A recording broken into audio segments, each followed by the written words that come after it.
in this racetrack, you can catch her out. No one knows the open difficulty right now. It could be anything, and they have to work that out in the race. Ferrari, don't count them out. Well, let's come to you and talk about. All right, are we back? Welcome to the. I mean, in a way, he's not far. He was in the window with all the rest of the drivers, but I think he was expecting a lot more. I think he knew he had a lot more, and I think that is a big thing. I mean, it's like we don't know weekend. He did everything all weekend to show he had the pace, and when you don't put it together in qualifying, it's just frustrating. It's just you know you left something on the table, and you know we'll see what happens then. Okay, well, Charles Leclerc started P4. He could capitalize on that. Maybe we'll see. This is private. Just make it public. Well, Charles, just a quiet week for you. Congratulations. Huge news. What a way to start the season, timing up. Yes, yeah, I'm very, very happy. Alex and I are both very, very happy. It went amazing. We are surrounded by positivity, mostly for the wedding. I mean, for the season in itself, it's still very early days, and for now, we just need to be objective and stay calm and just focus on ourselves, which is what we do. But it gave me a big smile. Right. Special moment in both of our lives. Obviously, new rules for this year. I think it's the biggest rule change you've ever had in your career. Is it pretty exciting to take on that challenge as an elite athlete? It's a really, really big challenge because everything we've learned so far in our career, most of it is being put into question, and you kind of need to change the way you see it. Let's have done a lot of homework, and I feel very much window capture. Everything is under control, which is not a given considering how difficult these cars are to understand, and especially at the beginning. But it becomes quite natural, quite fast. Let's talk about your partnership with Lewis. Second year in, how are you just generally getting on when you're kind of working together?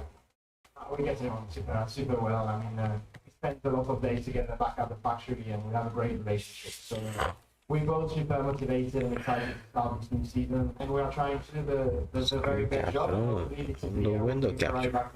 How excited are you about the first race of the season here? It's always been tracks where I've been struggling with my driving style for whatever reason. But in 2022, I did that, and we won here, and it was actually a very strong weekend. But I know that I've got to do everything perfect in order to be at the level where I want to be on a track like this. So that's my target. It's not an excuse, and I want to do the maximum. But it's definitely one of those tracks where you've got to work a little bit harder in order to do the best. How optimistic are you? Just the feeling that you get inside the team right now about what is possible this year? I'm very happy about the way we work during testing, and that's the very first important step. Then in terms of performance, it's very difficult to know because we don't know if anybody showed their true potential at any point, and I honestly don't think anybody did. So my gut feeling is that Mercedes is a bit ahead, and we are there with Red Bull and McLaren. So, but time will tell. Not much long to wait. Move this back, order move down. Okay. And go back to the window and remove. He said that he knew Mercedes would be ahead, but he didn't realise they'd be that far ahead. Now Full screen he's on the mode. back. What do you make of that? Well, he said it's not his favourite track, which I think is evident from his other performance over the years. Bahrain is very good at. He was the king of winter testing there, and I also think this is not the kind of Ferrari. Oh my god, I'm gonna fucking die, man. They're able to get that deployment and that harvesting. Ferrari are really quick through the corners, but they're just losing too much time on the straights with energy management issues. There will be service coming off Bahrain. If we go there, will be one, but he's great, and they will be good again. There will be plenty of others where they will be so much more competitive. But as has already been alluded to, their starts are really good. So if he can get towards the front of the line, you never know. He can still mix it, get some clear air, and find some consistent. And what do you think he can do? It all depends on when he gets up the line. Because if he can get up the line well, he might get to yours. You know what I mean? Being fourth, you can get to, like you see it in the other classes, like Formula 2, Formula 3. Anybody in the top 5 can get up line and start and make a huge difference. So we might see the Ferraris right off the front end. And I think you look at Hadger yesterday, he said, if I can keep third place, I think they're worried and they know that Ferrari have Megastar. Agree with that, Ruth? Yeah, I think it doesn't matter where you start on the grid today. I think we could end up with a really topsy-turvy race. And they're not the fastest car, but perhaps there'll be opportunities for them to capitalise on. Start, for example, could get a 1-2 back into the upline on anything is possible. Anything is possible. Okay, coming up on the show then, we will Those that continue look our like, walk down pit lane, showing the farmer get the What's that? supercar and exchange live, and we will continue building up to our first race. Once more in the studio around this really fast track to look at some of the aerodynamic changes for this year. Firstly, the floor has become flatter and the cars rely much less on the ground effect. These barge boards are the What happens if I equivalent hit of the making position? campers pick up their own rubbish. They take this outwash that normally comes out of the front tyre and they post it in underneath the floor of your own car to make it easier to follow for the Okay. car behind. That outwash, one of the key things which changes the way the cars behave when they follow. The changes to the front and rear wing for straight mode and corner mode. And these end plates also do the same thing as those barge boards do, directing the air back underneath the car to make sure that it's not affecting the car which follows closely behind. As such, these flow deflectors are no longer needed. They're gone with the previous generation of car.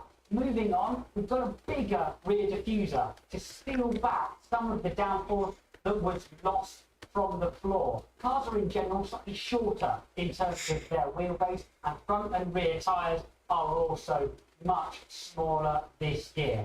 Aerodynamicists will be mourning the loss of the rear beam wing. It was a great opportunity for them to gain downforce. They can no longer play with that. They've got to use other aerodynamic devices to try to scoop back as much compression as they possibly can. So, new regulations for 2026 have all changed here. Ruth, what can we expect from this track season?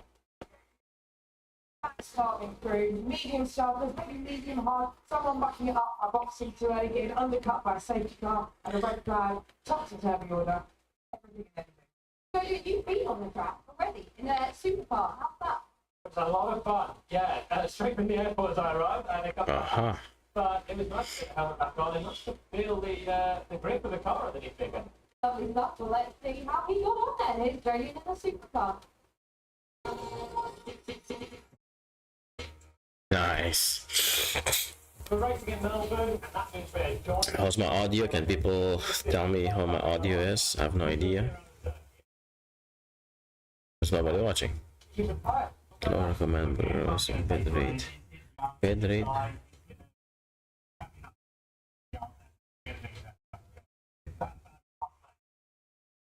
So what do I need to go at? 13,500. Okay. Stop stream. Again. Right, that's all it is. Transition. Back. Think. Excellent. All right. Just. It's a work in progress. Power into the system.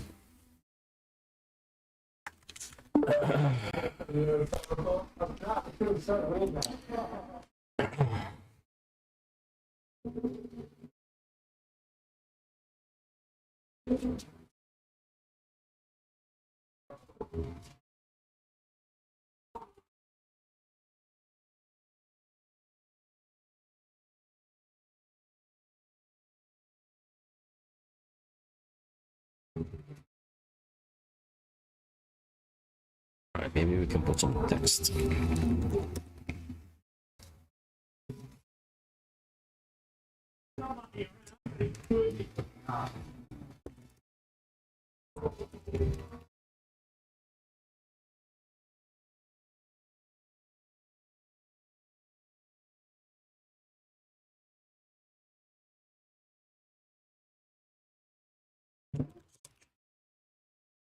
Whoa, that's cool. Guys, That was so much fun. Thanks for teeing it up. Thanks for sitting with me there on top. There we go. Yeah, right. Well, you'd be ready to go in the race next year. Yeah, maybe that's the next step. You are, I need a lot more work before I do that. Good luck, again. Thank you. Cheers, thank you.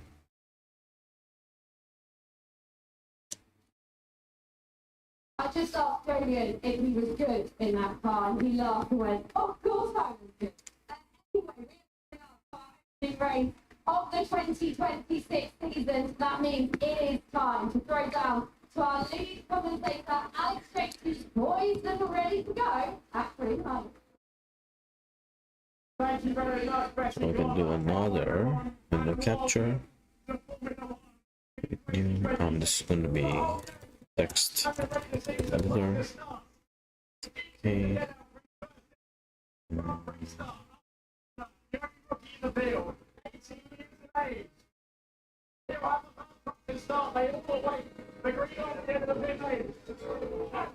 Champion says hello and welcome to the next season. Lando Norris has parked up. Let's have a look at the Ferrari, because the Ferrari is absolutely sensational. The line, and we're going to see in front of the start by Charles Leclerc. Starts fourth on the grid today. The Monegasque driver. Nice. And that small turbo in the Ferrari spawns up really quickly. It's going to immediate launch off the line. Next up, Japanese drivers, including Carl Sainz, the former winner of this. 5 words in now. Compared to previous years, it's extraordinary down there. You can see everyone's calling out. Sainz doesn't. But then immediately, we're going slowly out on the pit lane by design. Drivers getting used to this incredible CG regulation. Absolutely, the next driver.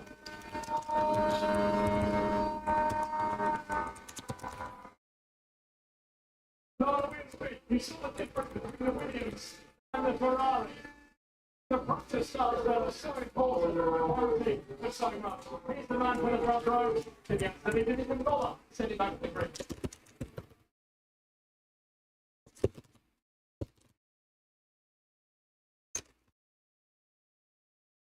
Oh, there's been a Oh no! A crash! Toya.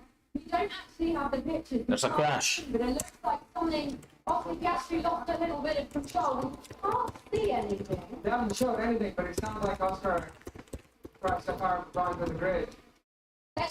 We're going to throw back down to our lead commentator, Alex Tracy. Right, it looks like Arthur Piastri crashed a car on the way to the grid.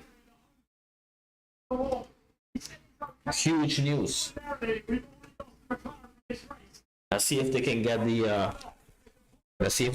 the car back to the pits. Oh, he's climbing out of the car. Oh, his front wing is damaged. He may be done. He's gone out on the reconnaissance and he's out of the car. The car is badly damaged. Front right. Front wing is gone. Wow, huge. Wow, huge news. Huge news, guys. Let's see the replay. Slow speed turning. Turn number 3. Remember, it's just a reconnaissance lap. Wow, and turn number 4. Very slowly, and he just lost it. Wow. Absolutely extraordinary. Piastri is this consummate figure, because all he's done through this corner is flip the curve on the exit, the car loses it, and he has never had a more disappointing crash in his entire motor racing career. Heartbreak from our home favourite, who will not form up on the grid. Piastri is out. Minor moment with a major repercussion. Piastri out of the GP, guys. Oh my god. He fucked that car up badly. Back to you, Betty. Wow, confirmation then that Oscar Piastri will not be starting this That race. is wild. You can see all of the Australian fans here who are looking dumbfounded. You just watch that back on I am speechless. I think it was going slow enough, but you can hear that there's a noise like there's a bottoming or either a flat tire or something broke because there's no way, it's not normal. How will Oscar be feeling in this moment? Because it can't get any worse. No, you know what I mean? You're not doing anything wrong, you get on the curb, but before you get to the curb, you can hear the car bottoming. You can hear it like scraping, and as soon as it's See if I can share this with people. On this whole race as well, on the opening race of the Wow, season. embarrassing. I mean, McLaren had a lot That's of focus. wild. They didn't think they'd be, you know, the fastest car, but they knew they'd be up there. How disappointing is this from McLaren? But it's hard because it's just miles and learning, you know, go through the start. Now, you know, when we go to China next week, Oscars is going to be first start. Everybody has done the start. We haven't even talked about, you know, everybody's going to get to I'm turn one, going and to have everybody to needs to recover for the shoot to turn three. So you're going figure out how to share this. on that, but you might not Focus. I'm gonna just put it have here. to match it. You know, so how aggressive the teams are going to be. The more you recover, the more power you're going to have to turn three. So the more you recover, the more chance you have of being sorry. Ultimately, actually, I was hoping, you know, to get a season off on the base, go up for what happened last season. How did the drivers pick themselves up from it? But not the business thing. It doesn't look like they did everything wrong. It's probably did. I mean, frustrating, but we all done it. We all been running the wrong one and throw the car up. I've done it more than once. So it's How does that frustrating. feel when you do that? That's great. You go, oh my God, I'm making it. You know, this is hard because you didn't even make the start, but it's not his fault. You don't see anything that he did completely out of control. You can hear it. The surprising part is when you hear stuff like that, we need to be more aware and go, oh, there's something here. I was just looking at the hundreds of Australian Wow. that are sat there in front of us. That is wild. That's bad. Not good.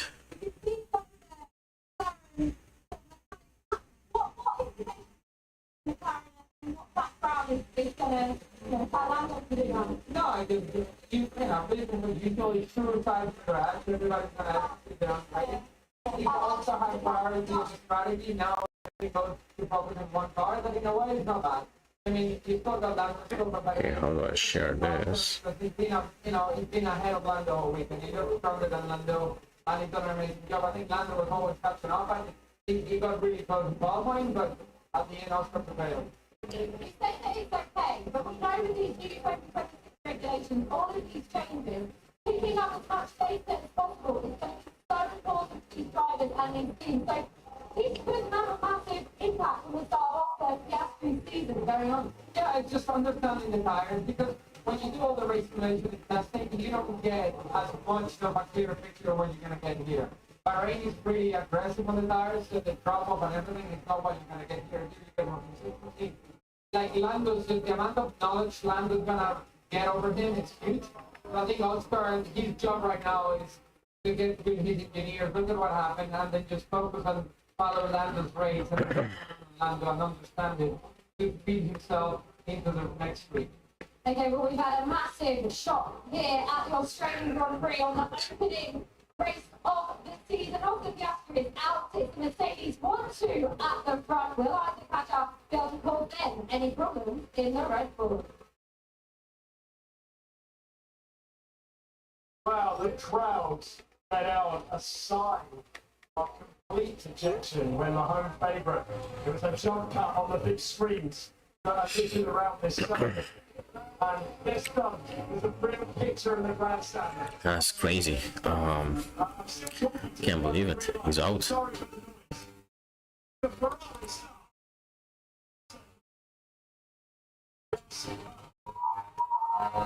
Williams started looking great. Intriguingly, Mercedes was somewhere in the middle. George Russell feels that when he's pushing up yesterday, took pole position. He had more in the tank. Russell knows that as the pre-season favourite, accruing a huge number of wins at the start of the year, they matter to the veteran. All right. Have people on the stream already? All right, we're going viral.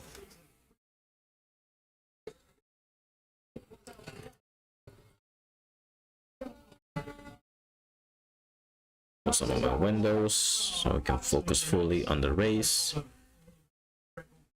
train. So look out for a disparity at the start in a few moments' time. It is going to be high drama. We've already got going.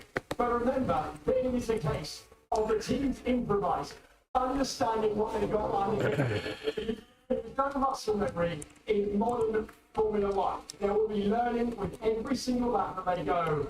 You're half an hour away from the opening Grand Prix of the year.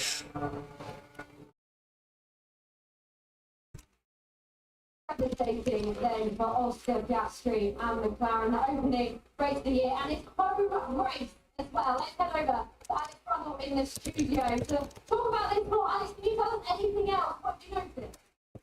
Well, it's just at such sort of speed that he's literally just trundling around doing his reconnaissance. That's crazy. Let's watch the replay. See if we can. Oh yeah, we got people joining. What's up? What's up? Long Lucid Life. Is it Long Lucid Life? Yep. Wow. Finding his feet out on the racetrack. I think it's just a moment of inattention here for Piastri. He's going to get to this outside curve and then straddles this outside curve of turn 4. I think it's the end of the curve as it falls off the end of the curve. If we just watch it again, the car just falls off the end of the curve at really slow speed here. The tires are cold. Coincides with the moment he puts the throttle on. You see the revs jump. Oh, he adds the. He gets on the gas right after he falls off the curb. You know, for the second, oh my god, that's painful to see. How difficult it is when these cars are not completely up to temperature. I completely thought Oscar Piastri out disaster for him and his home Grand Prix, the driver who was supposed to start fifth on the grid. And I also totally agree with you guys. Not only is this a potential loss of points for Oscar Piastri, but also how important was this race distance for McLaren to put that data in the bag. Well, I think it's going to be an awesome race. It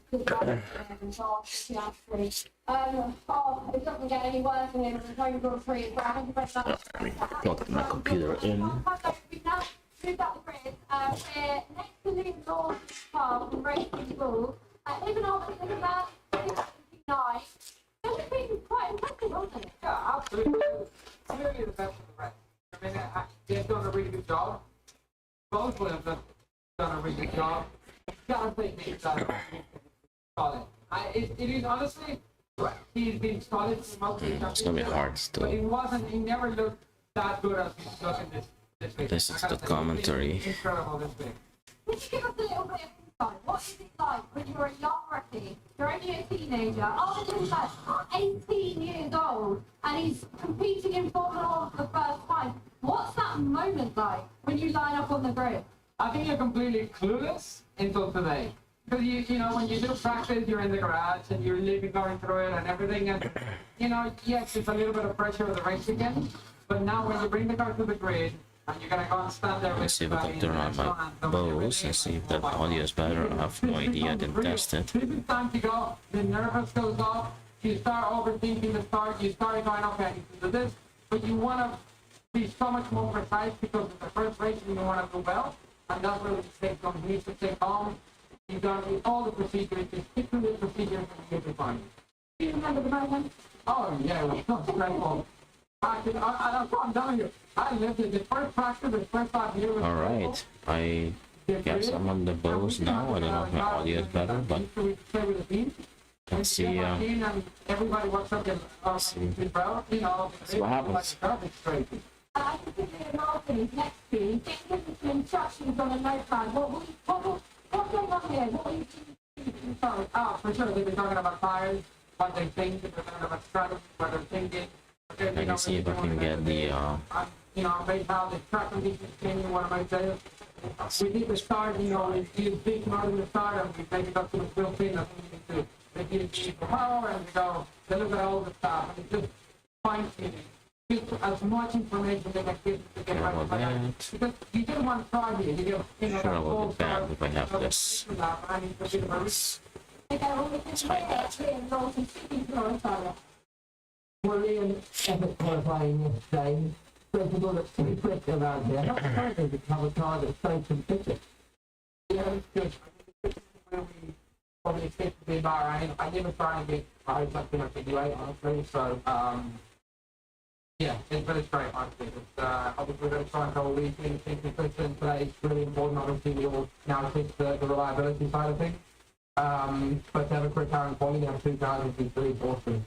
How easy was it to kind of get on top of these new cars? Because it feels like you've kind of built a rhythm with this racing ball quite quickly, and then we come to a new circuit, and look like you've got... So you're doing there, Yeah, it's Lawrence. it's very positive. It's very, very hard here because I think probably one of the hardest tracks on energy for us. Weekend one, we're trying to learn these cars. It's pretty challenging, but for us, the guys have been working really, really hard to prepare for this. So it's just rewarding, obviously. Half the drive done. Obviously, today is very, very important, but even to show that speed is rewarding to all the guys and girls for all the work. To try and get the second part of the job done then, what's the kind of reading in the engineering meeting? What have we got to do to try and play in the top 10? We basically have to drive quickly, stay out of trouble. Obviously, lap one, the start will be really tricky in these cars, so I'm sure it's going to be quite chaotic to start here today. But surviving that and then seeing what kind of long run pace we have is going to be key. Well, best of luck today then. All the best. Thank Which you. interviews? We should just go and start the race. Too much talking. It is absolutely rammed. We're building up for the Australian Grand Prix, the opener of 2026. Ariana Bravo earlier caught up with some of the drivers. G'day everybody.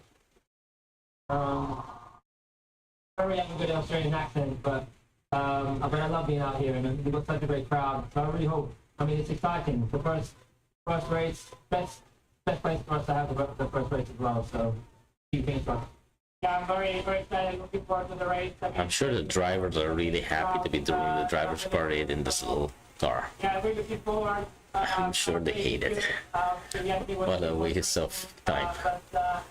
Well, maybe they don't hate it. Honestly, I think when Mercedes in the optimal window of the engine for the start, I don't expect big differences, but for sure we are maybe a little bit more nervous. But I don't want to speak too soon. Let's see in some time, see how we get off that grid. But yeah, the Mercedes seems to be quite a step ahead. I just hope we can make that life difficult to the first two laps. I think Ferrari can start anywhere from 10 before we lead by turn 1, so we need to keep our eyes out for them. They're a rocket off the line. But we don't know. Sure, it's going to be far. I think there's gonna be mayhem at the start. Okay, I'll be shocked if everybody makes it to the first 30. All right, so let's take a look at Poly Market and see what the odds are. Yeah, slightly delayed. I probably believe that. Here we go then. Getting ready, the Australian Grand Prix. Some of the drivers just clearing to go for a comfort break before the last stroll. In the car today, having had a whole day out yesterday, Aston Martin in a world of trouble. Reliability is a major concern. We don't know how far they're going to go in the race. But he's on the grid, even if he is now personally heading off the grid. He has got 5 Grand Prix winning drivers just ahead of him. It was an absolutely loaded of drivers that went out in Q1. Let's look at the odds for Australian Grand Prix winners. Let's see where the money is at. Alright, so the money is on George Russell so far. Let's see what happened to Piastri. How much progress did he make? How much can he overtake? It's going to be a lot about recharging. Piastri, yeah, it's done. And then having that deployment on some of these long straights. Newcomers Cadillac and not at the back of the grid there. First up, we have Valtteri Bottas here. Now his odds are pretty bad for winning. Drivers back on the grid. With Cadillac on I a very know for quick work, 87 Graham cents. Loudon. Yes, for 12 Back cents. on the grid for the drivers, back on the grid with Graham Loudon. How are you doing? How are you doing? Isaac Hajar is at 3.2 cents. That'll be worth a gamble. Huge thanks to all my teammates and also everyone who supports me. Thanks to all the family and friends and everyone in the team. It's a massive effort. The greatest I team would bet sport in the on world. Hajar. It's pretty difficult to get into it, and now we're here. All right, well done. I've got a dash, but good luck getting the cars to the finish. So, Graham Loudon and Cadillac just trying to learn and pick up some more data. It's another longer Okay, we'll see how these in the same camp there. All almost surprised everyone by These locking odds that car up to work out Fernando driving close to the field, order. but they are so far down on mileage that Fernando's going to work up that. I guarantee he'll get spiky at the start though. He loves to just get in amongst it, and he'll be doing that with basically quicker cars around here. So certainly qualifying, cars. yep. So we've got Franco Colapinto, a little bit of drift of Pierre Gasly. Alright, we'll keep watching these odds and see what people think. We have Alex Albon as well, struggling. The same power units at the back of the Alpine and the Williams. But I'd like to say this, they're nowhere near getting the most out of it. So a lot of work to do. And Alpine, Alright, 20 minutes left. disappointed with how things are going this weekend. After what was looking like a very promising run in pre-season testing. So that's Gasly's car. 2x2 just ahead as well. We've got the Haas cars. Esteban Ocon beaten right at the end by Ollie Behrman, tightening qualifying, but Haas also pretty disappointed to not get a single car into Q3. They've got a Ferrari power unit and they're very happy with that, but as the deployment of the recharge is going through this set of regulations, this circuit is really exposing that flaw, which is the same reason we had Ferrari a little bit further down the list as well. Audi, the next up in our Noah's Ark 2x2. On either side of the top 10 here, it's Nico Hulkenberg out qualified for the second time in a row in Melbourne by Gabriel Bortoleto, who had a standout day until he had a power unit issue. Fix this a little Q3. bit. To be honest, it probably wouldn't have caused Bortoleto much grief, because I think getting to the top 10 is about as good as you could have possibly hoped for anyway. He's got a new power unit, very impressive, and they'll be hunting for some points. Up into the top 10 then. Beautiful, look at that sweet transition. Will be feeling the heat. Remember this time last year, Let's go. and then he was in the stall over there on the formation lap. But he's got a great time. I should know what's going to be happening today. That's another place game. Effectively starting in P8 on debut. Really, really impressive. Got Adrian Newey just checking everybody's cars. No new tyres for Racing Bulls in qualifying. Fantastic achievement for the two to get through. They saved that for the race, and they're going to have a good chance. Alan Permain here. Hello, I just want to get a quick one on Alvin Dickman. Really, what a performance he's done. Fantastic. Yeah, I mean, you barely know who they've been. Got a very mature head of insurance. How does the race look from your perspective today? A bit easier without Oscar. Champion, of course, but no, it's well. I'm not going to give too much away, Johnny, let you know, but we've got a good plan. We think we've got good pace from our Friday long run, so hopefully, first lap is not too sketchy as he can be in turn one, and it's a simple, boring race. That's what I'm hoping for. Right, best of luck, Alan. We're not hoping for the same. So, Racing Bulls in a great I hope I can make it through the entire race. I am exhausted. Disappointed, but here we've got a I wonder if I can runner turn on driver. caption. Thought they should have been third on the grid after yesterday.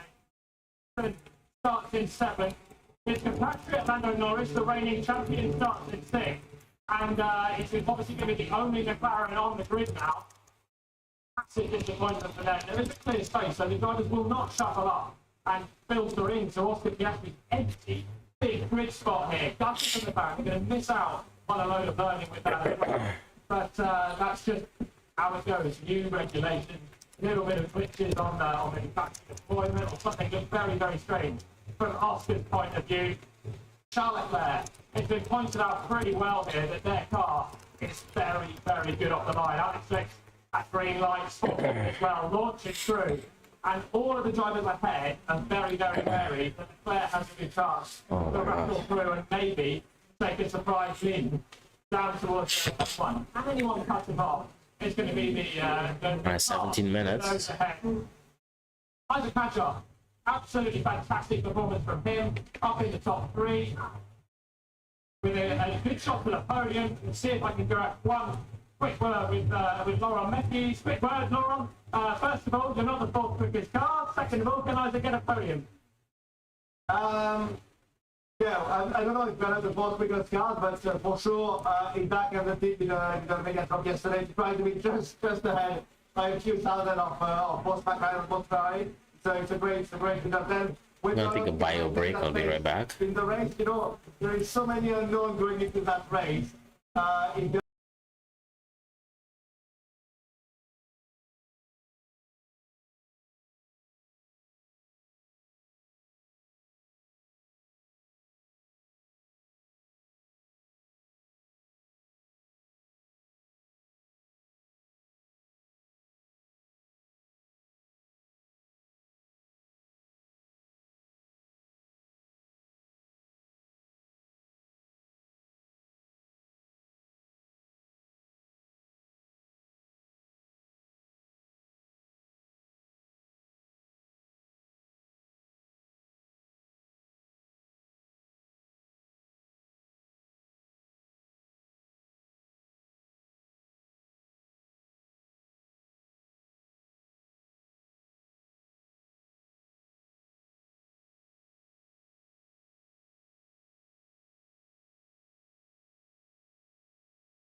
One Pablo, we are in the grid about 6 minutes until lights out. It is absolutely bustling with people. All right, we are close to starting. Standing by Lando Norris's car. We're about to speak to Zach Brown.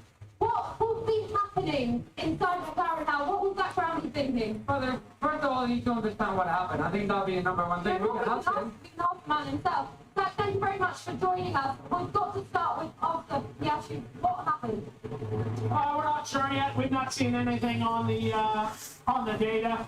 And he hopped out of the car pretty quickly, so he's not giving us any feedback. So we'll do a little deep dive after the race. But right now we got to focus on the Deep dive. He crashed the car.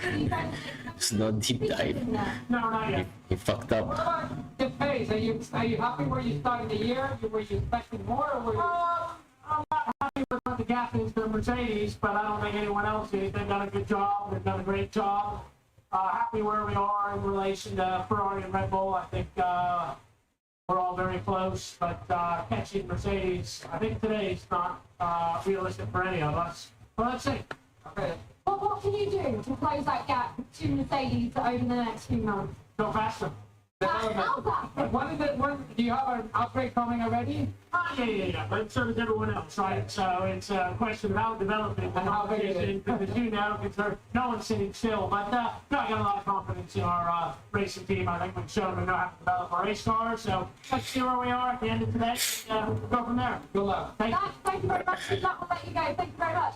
Okay, well, we can now say and hear from Max Verstappen, you had a bit of a nightmare in qualifying yesterday. He starts 20th and he's been speaking to Max was up starting last. That's gonna be something to watch. I'm kind of most exciting spot for today, but a lot of opportunity to be back around to maybe. Yeah, I mean, of course I had the crash of Oscar in front of me, so then in those corners you have to drive really slow, and in the end, I think no one really, I got the tires up to temperature, so it was quite slippery out there. In terms of the car that you've got today, it's racing to the unknown, really, isn't it? Yeah, everyone, it's really unknown, and we don't really know what to expect. I know then, thanks. Okay, so that's Max Verstappen. What damage do you think he can do from the back one, Pablo? We're gonna see how good the car can pass. How, you know what I mean? They push the pass, the overtake button, how good it is, how efficient it is, and how good it is, so we'll see. We just walked past Isaac Hadjar's car. He's in P3. He's been so incredibly impressive, hasn't he? What do you think he can do today? He's very good in the racing. He's very solid. He's very mature. I think we have to wait and see. We need to see how good the starts are. The question is, between him and Lewis, anybody can be in the podium. You would assume the two Mercedes are going to be in the podium if nothing happens, but that fight for the third place is going to be terrible to watch. What I think is so impressive now for Red Bull is the fact that they've never had somebody there in that second part when Max makes mistakes, they can pick it up. Same thing with Isaac Hadjar, right? We did, and he's very good. So we'll see. I mean, I'm really excited. He's very good in the racing. He's very mature. He understands how to manage the tires. He's been very close to Max. Gotta say, for his first race at Red Bull, he's only 1 or 2 times off in practice. You look really solid. When you moved up to the top of the grid, the Mercedes were around us. The Mercedes team are just looking so comfortable and confident. No, it's just calm and it's teaching. That's what they're always been about. And let's see if we can figure out how to They know build what they need to do. position. They're not excited. They're just business as usual. And when you can deliver, and for the drivers, when the drivers feel, you look at Kimi and Kimi's just calm. It's just everybody There's runs no calm. doubt. You know, we're gonna get in, we're gonna Nice. drive, we're gonna do the race, and that's it. When the younger team or they have a run there, everybody you can feel Okay, the sure. timing of the mechanics, and sometimes just extra pressure here is Be just called. business as usual. We are hoping to speak to Mercedes team principal Toto Wolff at any moment now, just trying to Which window? stand for him. But how do you think George Russell will be feeling? We can see him over there. He's just getting ready to get into the car, clearly getting himself into the zone. Yeah, he's been very calm. He's been very calm. And I think, as we spoke earlier, if he can get the start and lead into turn 1, I think he will open a gap and it's going to be just a nice and relaxed ride. Kimi needs to do whatever he can to prevent that. What's it like being a driver then, when you're lining up in the grid? There's so much noise. There's people absolutely everywhere. What's just going through your mind? You're just so focused on what you need to do. You don't, you kind of zone out, and it's kind of weird. I never like getting in the car too early because it just gives you a lot of time to sit down and think about things. If you don't want to think about anything, you just want to be completely zoned out. You know what I mean? Just get in the car, execute, go. For TV, it's going to be a clean run into turn one, and you're thinking, you're going to be looking at that light and saying, come on, and get that reaction. Right, let's see if we can upgrade. Do you remember what it felt like? Do you miss that feeling? Oh, okay, I hit myself. No. It's fine.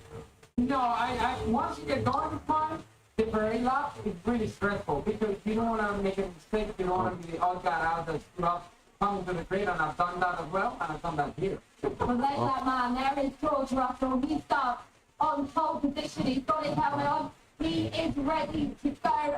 From Pablo, what is your prediction today? Bottom. I think it's Mercedes 1-2 for sure. I think P3 is up for grabs. What's going And it on could be a here? Ferrari. For me, P3 would be a Ferrari today. Would you back Timmy to be able to force the ball on for his teammate George? If he can't in the first lap, I see it really difficult. I don't think Mercedes would allow it too much. They allow it All to right, be it's not bad. but I think from what we're trying to qualify, George can manage the energy a little better. So that looks like the speed. What do you think Timmy will have to do then? He's got to go for both. I mean, if he wants to think long term, you don't want to let George build that company. When he builds the company, it's going to be trouble. All right. You talk about Isaac Hadjar in third. You feel like that's where maybe the competition is going to happen. Who do you think is going to cause finishes? It's the Ferrari stuff. I think the Ferrari gets started up with turn testing, everybody's in trouble right now. So the big question is, what are you doing to turn one? Do you go aggressive? Do you go conservative? Everybody talks about lockup. We haven't seen a lot of it. We're going to be a cold tire from turn one, full deployment, completely crazy. You need to deliver. And you're going to have half of the grid going, oh, I don't want to be too aggressive, and half of the grid is, I'm going to win the championship today. And what do you think is going to be going through the driver's mind very quickly? We've got new regulations. Is it going to be more stressful than usual? It is very stressful because everybody's thinking about, when you recover that energy, am I going to lock up the rear tires? And somebody's going to have full confidence. It's going to go a lot deeper and stop the time. Somebody is going to be in trouble. All right, perfect. Well, Pablo, thank you very much. Thank you for training hard noise coming. as well. Let's get going, guys. Let's get this season underway properly in Melbourne sun. Who is going to go first in this new era of Formula One? Everybody, sit back and enjoy it. No. The time for talk Pretty good. is over. We are minutes away from lights out for the first time in 2026. It is time to take the sound. Questions raised in testing soon to be answered. The Albert Park Street Circuit. With dreams that come true. Rookies that make their mark. You've got to make the right call at the right time.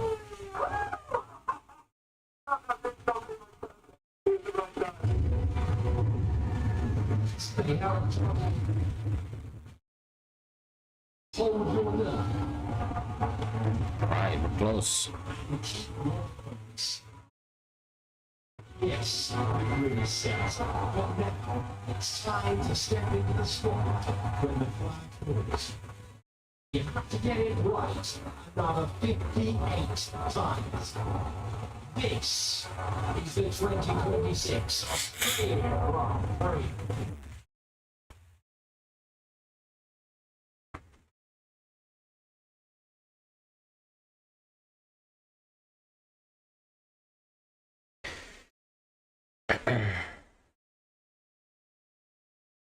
Oh, white thing on the bottom. Odd. Why does it have to like start? Start.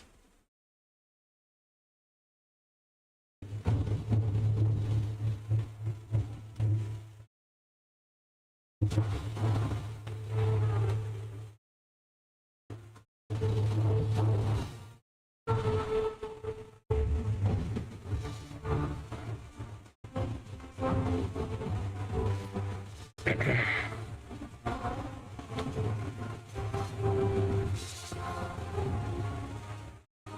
the problem is the cross wiring audio. Figure out how to do that differently. Oh, it's the first time, so make it better later.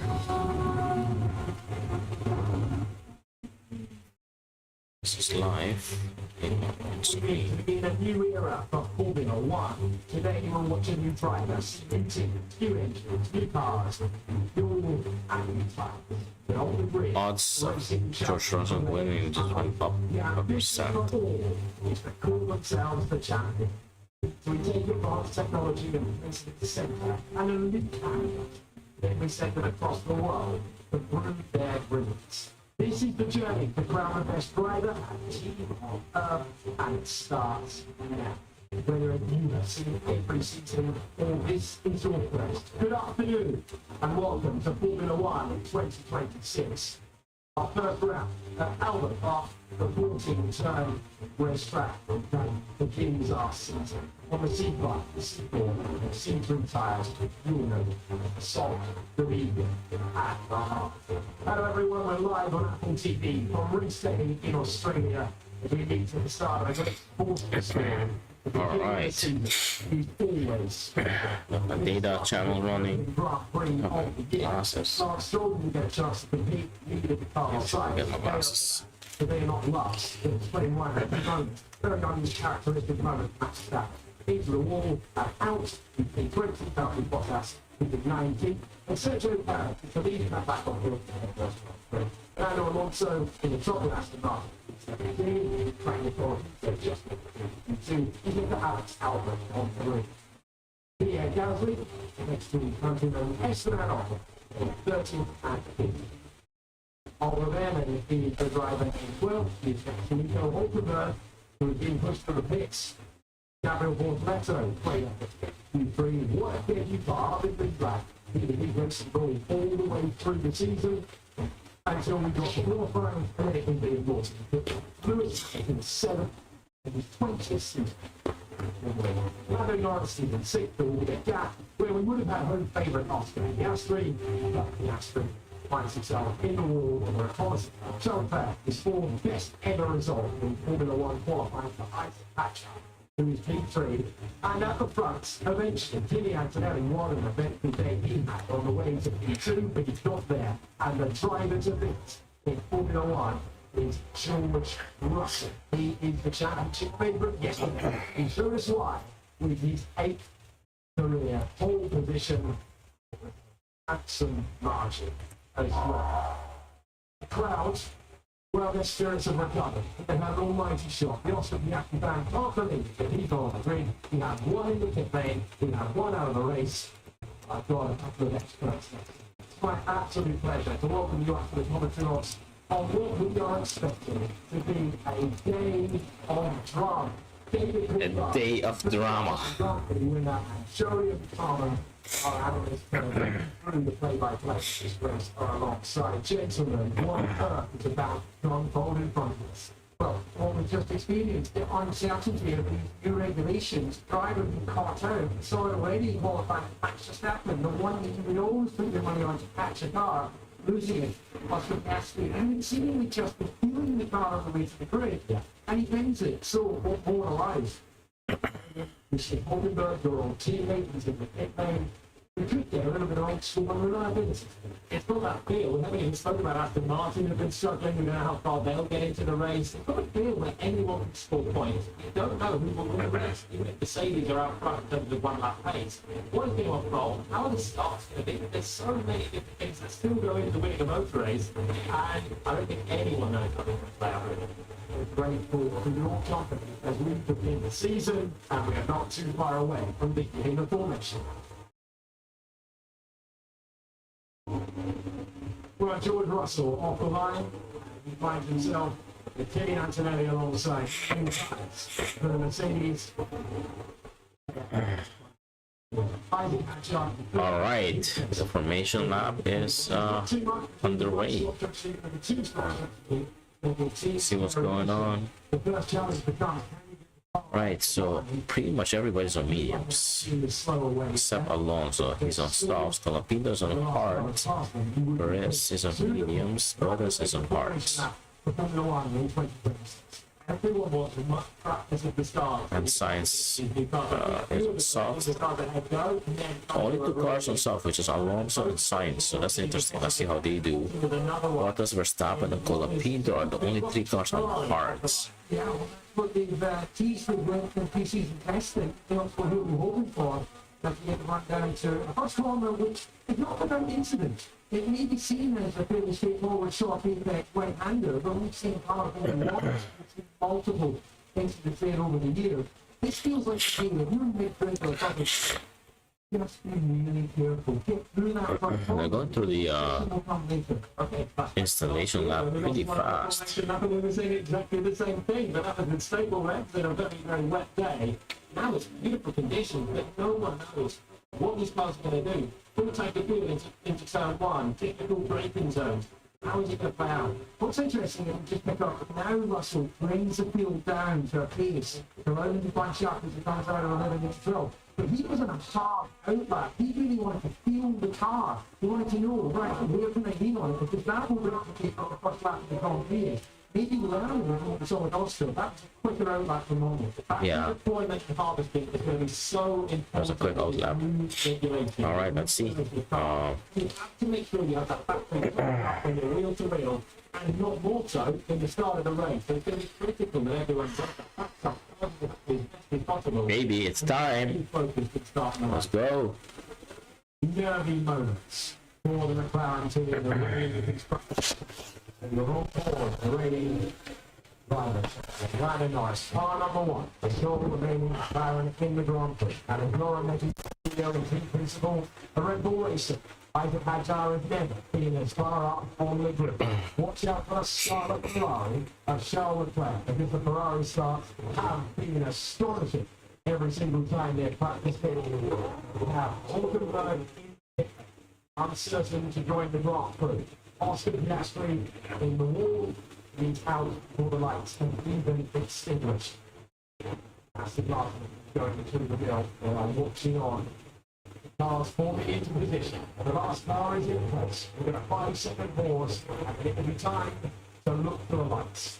If we agree procedure, here we go. So much talk, it's time for some action. Our journey around the world and crown a champion is about to begin. Formula One in 2026 begins when the football lights go out. Oh, wow. Terrible start by George. Wow.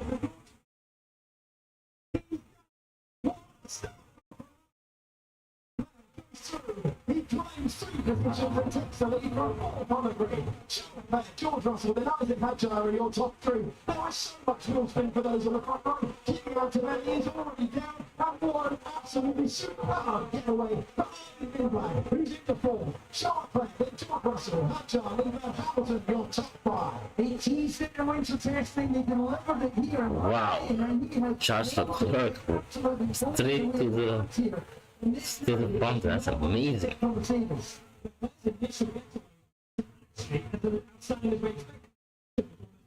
Wow, they're battling hard in the midfield. No crashes, amazing. The outside that is very, very close there. Between the two Red Bull stable drivers, Hamilton on the outside. Oh my god, how was that not a crash?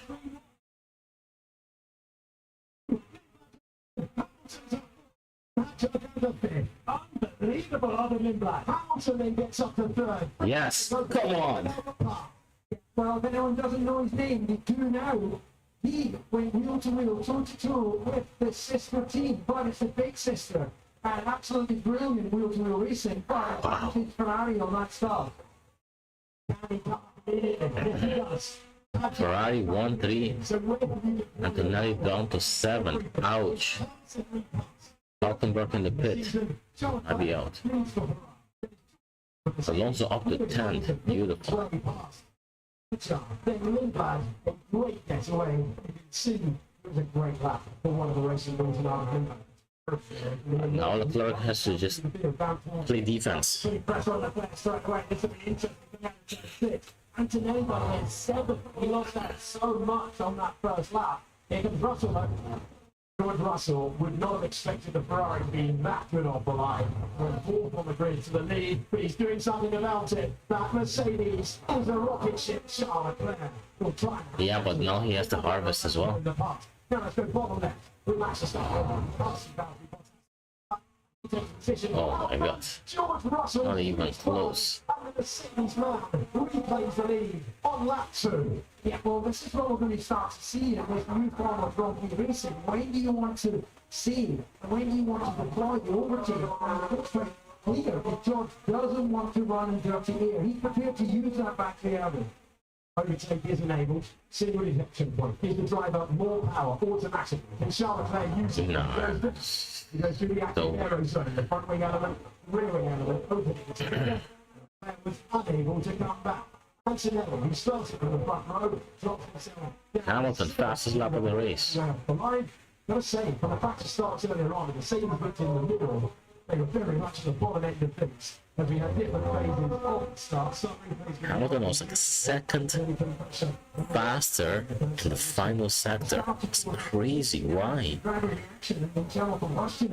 Until we get some momentum, some distance away from the line.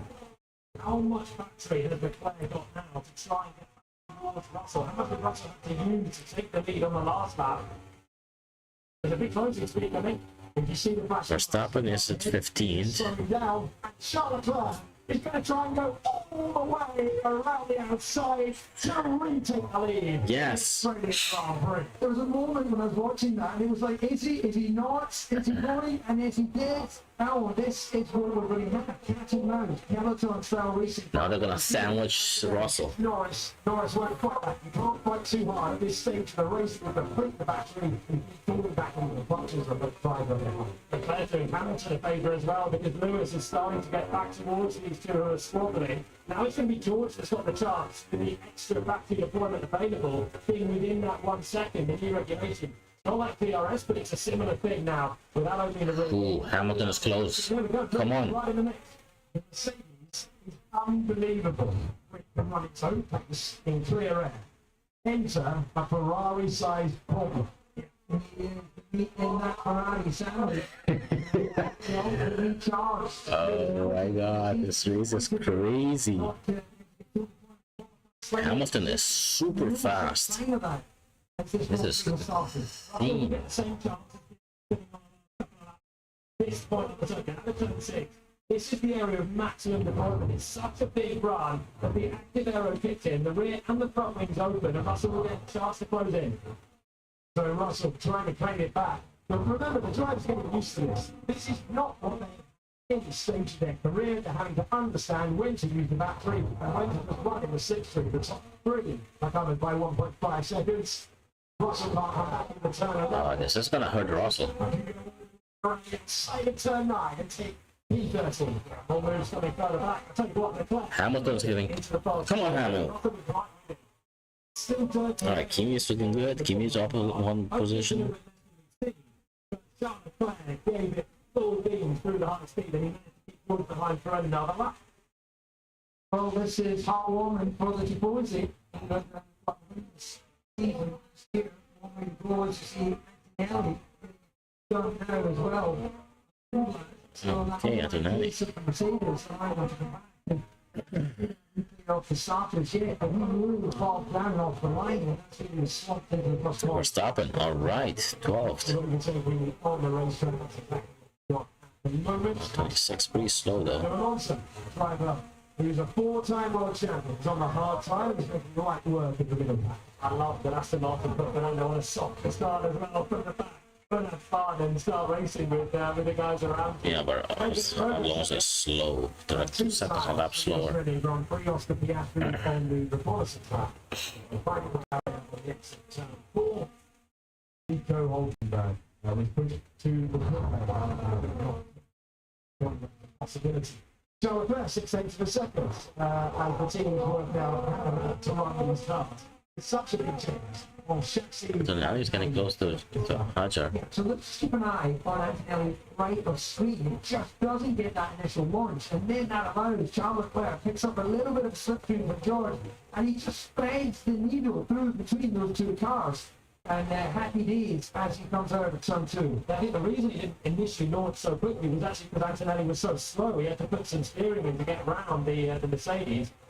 There is Arvid Lindblad in the white and blue Racing Bulls car, going around Lando Norris, around Lewis Hamilton, and getting up eventually past the driver who was promoted to the senior team, Isaac Hatcher. Yes, I was talking over you there to go on board with Charles Leclerc, so just listen. That was wheel spin actually for Antonelli. I thought it bogged down. This is great then into the first corner because he didn't do it all on the getaway. He still had to commit on the brakes. And through he went perfectly executed. Russell sacrificed some of his second phase of starts cover off Hatcher, and Leclerc took advantage of it. This is Arvid Lindblad, currently running P6 and starting P9. So some questions whether he had the results in F2 to justify the move up. I think the underlying racing ability is something that's always been clear. Well, what a showcase moment for them to the protection of that in the background. Jimmy Antonelli is up to the George Russell is up to the lead. He's putting all the pressure on. Charles Leclerc prepared to be brave. He doesn't care how quick the Mercedes is. He's going to cling on to the lead with his fingertips for as long as possible. But he has a new Bryden paddock to impress. He cannot give up that lead of this Grand Prix. Recently got married in Monte Carlo, but that was feisty from George. It's like, right, okay, I've kind of weighed out the situation, and now we want clean air. Yeah, I think Charles actually looked at that perfectly, squeezed him really aggressively, but left that car on the inside, right on the white line. It's then pretty bold to send it in on the brakes there when you're so tight to the inside. It's a little bit too far back. I think George is gonna make a mistake. Back for a couple of laps. Russell complaining. It's a meeting with everyone, with the FIA and the race director before the lights go up. So, cars have changed, the pecking order's changed, George Russell has not changed. Yeah, please, sir, yeah. But I don't think that was no sign of late move or multiple moves. I think it's just a sign of, I see you coming and left, I'm covering off that inside line. But I don't know what George is doing, but it's just going to now work on another way fast. His Mercedes are quick, the Ferraris will know this. I mean, Hamilton is running a little bit in cleaner air, so I think Hamilton might get much better tire wear. He was a little bit quicker, his personal best on the last lap, actually 7 quicker than the guys ahead, but he's finding his time to get back towards the top 3. The top 2 are just stretched away from Hamilton, who's watching on still. So what teams don't know until now, we know we've done pre-season testing of how does the car perform in race trim, in dirty air, with tailwinds as we brought into turn 1 on this day in history. So there will be a process of finding, here's the extra power from Russell. This time, he inches ahead, side by side. How much can Leclerc fight it? Not enough to hang on to it. George Russell retakes the lead again, and he's got by on lap 8. But how much of the factor is he had to use at turn 3 when we've got this next run coming up? So George has thought, okay, Charles knows what he's doing, covering off the big stocks. I'm going to have to choose somewhere else. Is he going to pay the price for that hit? And that near when that red light flashing tells us that he's no longer in full deployment, and that Wow. they'll take a dirty line all the way around. So The smartest driver is going to win this race. Whoever's the most intelligent wins. George Russell got track position, hoped it would be enough. It wasn't enough. Look at Hamilton. I think Hamilton's got this. And I'll tell you what, Charles Leclerc is playing his part wonderful. But I also, look in the background, Lewis Hamilton, he's playing his cards, he's playing the observation cards. Okay, I'm really comfortable. You guys show me how you're going to race. And he's benching all that, or banking all that, excuse me, in his mind to be able to deploy it later. You overtaking Stroll. Oh! Russell locks up. Doesn't need that. Does make the corner. Hangs onto it. And immediately. God! And now a 3-way back to the lead. Leclerc takes it back. from Russell, and then looking to the inside. Russell can't get by for long enough. He can take track position, hold it, and now joining the battle, the 7-time champion of the world, Lewis Hamilton. Yeah, and as he flat bottom straight with a tyre, that was a long enough walk off, in my opinion, to be able to pick up a bit of vibration from that. I think Russell is gonna get rattled. After the braking, Leclerc, I thought he was about to oversteer that into the barriers on exit 2. You can see how dusty it was as he swept back around the Mercedes. Here we go to speed builds. Has anyone got something more they can offer? I don't think they do on this lap. Kimi is actually really fast. It's so frustrating here. He's gonna be joining the battle. I think he's on the level already. He's pretty fast in everywhere. Yeah, there's other models available.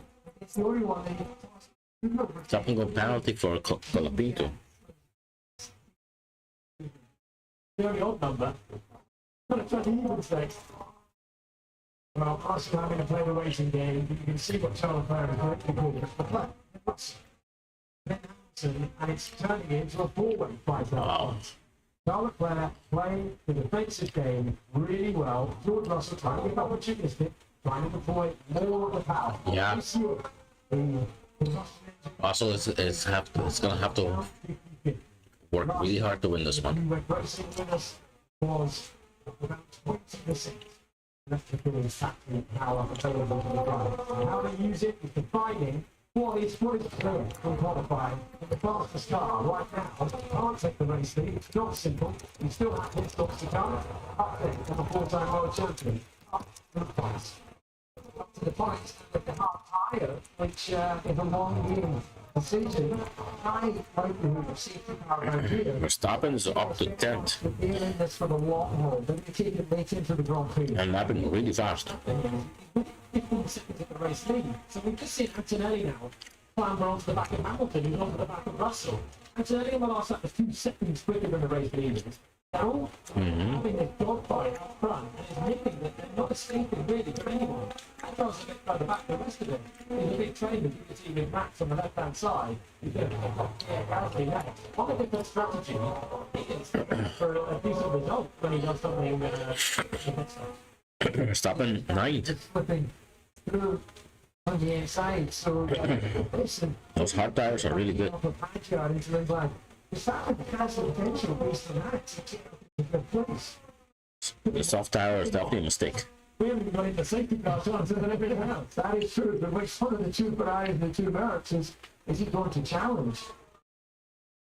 It's lap 11, man. What a dramatic season Charles Leclerc with the race lead 4 points. Toto stressing. How is possible? Toto. George Russell has reclaimed the lead a couple of times, every single time through the pass. And the rider from Monaco.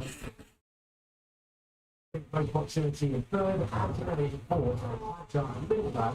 Russell trying to do something too quick racing. In about 18 years ago, he's now become the 4th youngest driver of Formula 1 history. He's on a good day, but we're on lap 11 and he's still keeping the world champion behind him. Unbelievable start. Oh, Oliver Hadjar. Oh no! Hadjar dropping down the order. Car's on fire. Formula 1 qualifying yesterday is out. Kablamo. Pretty upright pellet. Soon, but looks like injured. Come on. No. We have become Virtual safety car. bulletproof reliability in Formula 1 in recent times. That is out of the window. Here are the new rules. Red Bull have built their own power unit in conjunction with Ford. Norris is boxing. Everybody should be boxing. The top 4 went past just as the VSC was deployed, so they had to wait a lap and Hadjar got that perfectly for the marshal to push it back in and restore VSC. So as last year, he took about 10 seconds by hitting under the virtual safety car. I thought it was the last one we had in the race, with the official race so far. Everybody should be getting onto hearts and run it as long as possible. A little bit of clear air. Hearts is the only choice.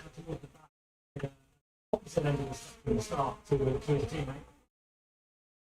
Virtual safety car thrown by race control, and it reduces the driver's speed and also ability to reduce pace right now to allow the margin to recover a little bit. If the leaders get round, will Mercedes try and do something different? Will they opt to pit? Will Ferrari try and cover them off? This is George. They can do a split strategy on Russell. Russell is in a lose-lose situation. If I were Russell, I'll be pitting. There's no benefit of staying behind him. So that means the Clerk is the one that can lose out. So Hamilton's gonna pit. It's easy. Yeah, it's going to be a chance potentially for Mercedes to do something different to Ferrari and get their car into clear air. And less than one more driving. Oh my god. He's lost drive at that point. It's gone into like a hydraulic failure, gone into neutral, and that would have been the description would be the cockpit. I've lost everything. Would Russell in? Jimmy Antonelli in, they took the opportunity. They stayed out, they've done exactly that. They're going to get their cars into a little bit of clear air here, hitting onto the hard tyres. They've got out England in one, England in four. This is a mistake. Ferrari fucked up. In the Grand Prix, has worked out nicely for Mercedes. You need something. Give them a chance to get past Ferrari. Yeah, but what's going to be interesting now is that they're always with fresh tyres. They're not doing the cat and mouse with Ferrari. They already have the advantage with fresh tyres. We're going to get a good opportunity to see what is their actual race pace. Ferrari as well. Which one of us should have come in? Yes, I agree. Ferrari didn't split the strategy there. Fucked up. Off. Either way. I have to agree with Hamilton. It's maybe a faux pas.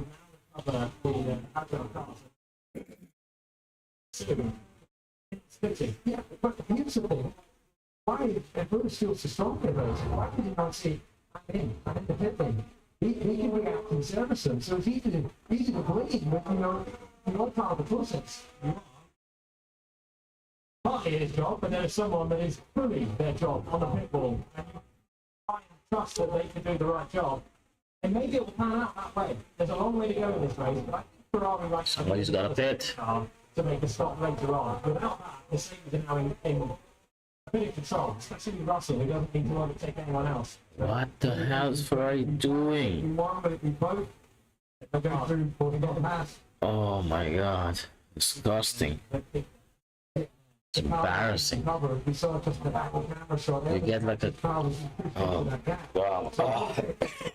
That threw up. And it is ending right. Oh. Ferrari could have taken that opportunity, How? could have lost the track position, but not had to hope for a safety car later in the race. Remember, if you pit under the virtual safety car, you've got Retarded, man. 10 seconds. Your overall Fucking retarded. Could have pitted the plan and actually cut it off Russell, and all circulating at the same place. So once again, they've chosen not to. Really wary because that PSC ending and then being caught completely out there. So it's free airtime. So as it stands, of course, this is still early in the race. The winners from that Fucking Ferrari, man. It's just the game on real and bottom left. So uncanny way of just wanting to lose. start 14 places up. When we started in the Grand Prix, P20 after a 2-1 exit, a strange moment when the rear tyres locked, spun him off the road to the ground and into the wall of turn 1. That is now Kenny Antonelli just ahead. So he's back in play here with the rolling dice on the strategy. The Mercedes got pressure tyres. We get another tyre, but that's not surprising one at the moment. Now, hopefully that can stop the car in the physics rather than stop. Yes, there we go, the answer to that. Otherwise, that could have pulled it on the safety. Our fourth time of the Australian Grand Prix is Fernando Alonso, who finds himself to the garage. Russell is 3 seconds a lap faster.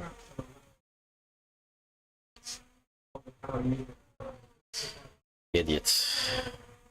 You go over the end. Thinking actually goes to pour over, which is on board. Lando Norris, they past, got back up to speed, Norris now on the hard tyre, and maybe Bumper. Norris now finds himself past Esteban Ocon. Managed to do it.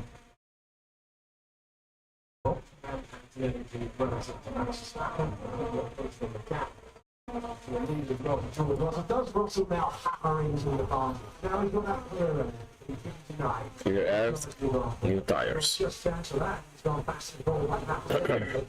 So that's able to see how to use it. I'll give you some of them. Only 10 seconds.